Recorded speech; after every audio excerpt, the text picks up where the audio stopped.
നമ്മുടെ വരവിനായി കാത്തിരിക്കുന്ന ഒരു സ്വർഗസ്ഥനായ പിതാവ് പ്രിയമുള്ളവരെ നമുക്കുണ്ട്.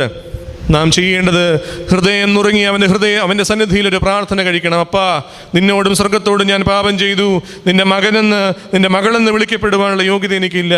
കൂലിക്കാരൊരുവനെ പോലെയെങ്കിലും എന്നെ കൈക്കൊള്ളണമേ.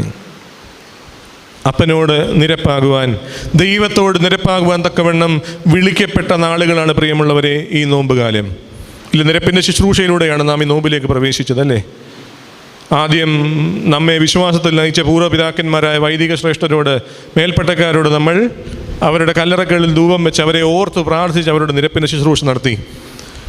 നമ്മുടെ വാങ്ങിപ്പോയ പിതാക്കന്മാരെ ഓർത്ത് അവരോട് നിരപ്പായി.